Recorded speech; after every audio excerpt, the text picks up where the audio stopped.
Hi, my name is Sam Oates. I'm the trumpet instructor at Grand Canyon University, and I'm here to give you some instructional tips on this year's Arizona Regional and All-State Audition Etudes. A couple general things. As you learn, use the metronome. Learn slowly, and make sure you isolate some of these difficult leaps and some of these difficult articulation passages. If you can play them slow, then you can probably play them fast, but just be sure to inch the metronome marking up slowly and make sure that you don't move on until you feel comfortable with the tempo that you're at. 2, make sure you define all the Italian terms that are on the page for these etudes. They are really helpful and really instructional. They're going to help you navigate some of the musical direction and intention. This is really going to show some musical maturity on your part, and the judges will notice. Number 3, we're trumpet players. Yes, we can play loud, right? But it's not about playing loud in this situation. It's about control and your ability to focus and navigate the musical challenges that are presented to you. So you want to show contrast with both articulations and dynamics. This is going to show, again, your musical maturity, and it's going to show the judges that you've really thought about the music and the task at hand. One of the biggest things that we forget in these highly pressurized performance situations is we forget to breathe. So remind yourself to breathe. In fact, there are 3 things that I remind myself of in these kinds of audition situations before I'm playing. 1 is to have good posture. 2 is to breathe. And to think about your tempo. We want to breathe in tempo. So for example, on Etude number 1, we have getting my tempo. 1, 2, 1. Now, if you can practice that over and over again, you're going to be in good shape in this type of performance situation. Also, know that in these situations, the judges want to hear you sound great. They're all rooting for you, and it's a really positive situation. It should be noted that if you make a mistake, keep going. Your ability to recover is also a sign of your musical maturity and a sign that you've done the work. We're all human. We all make mistakes. So let's get into some of the nitty-gritty here. With the first etude, this is about making it sound easy and showing contrast, both dynamically and articulations. We have long, slurred passages, and then juxtaposed with shorter articulation passages and some triple tonguing sort of at the end of the second line and at the end of the etude.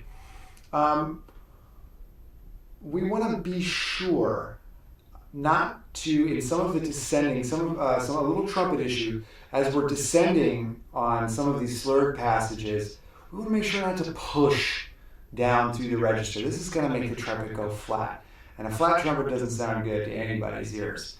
So let that air just fall out and cascade with the descending line.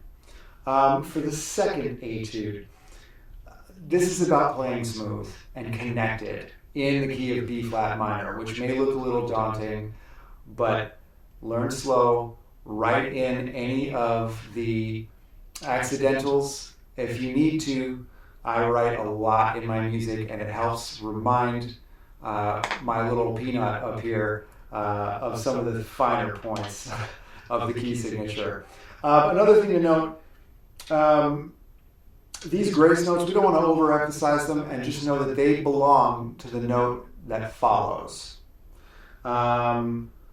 Let's not lose time in the second line between the time change, right? We have a 4/4, and then it changes to 3/4 in the second line. When we're decrescendoing, sometimes we tend to lose time. Let's not lose time. Let's keep going through there. The only time that we slow down is the molto rallentando, the second to last bar. And that's on the second and third beats. Play beautifully. Play connected. So let's move on here. For the third etude, let's try not to over-articulate. When the tempos are quick, we want to tend to put our tongue through our teeth. Let's not do that. The tempo is going to give the illusion of separation and clarity. Make sure that you know where the accents are. There are a couple of places in the second line, on the first measure of the second line, where the accents are offset. You want to show that you know where those are, and you want to display that. The last bar, it feels like a party to me, so have fun. Make the judges smile. Etude number 4, Vivo Scherzando. This one, a couple of things to look at. I had to learn this at a slower tempo, and then I inched the metronome up myself. There is a passage here in the 3-2 where you have a pesante, then the time change, and it says legato. There's big musical contrast here. Be sure you know what those terms mean, and be sure you can show that in your performance. The last note, we don't want to over-articulate or spit this out. We just want a big, nice, round shape to this note. To. And that's going to make that note easier to articulate at the end of a long decrescendo. And for the fifth and final etude, this one was actually my favorite, my personal favorite, because it sort of reminds me of sort of playful Italian opera aria. This is a place for you to show some musicality and, as it says in the third line, appassionato. Be sure the rubato isn't too free of time, but you can play around a little bit here. The only other thing is there are some dynamic contrasts. There are some subito mezzo. There's a subito mezzo piano on the third line. There's a subito piano on the first line in the fourth measure. Be sure to show these contrasts. You know, a lot of times I'll tell our students at Grand Canyon, it's not about being able to play the hard stuff. It's about making the hard stuff sound easy. So go for ease of use and practice slow and thoroughly, and know again that we all want to hear you succeed, and we're excited to hear you at the All-State Festival this year. Thanks, and have a great day.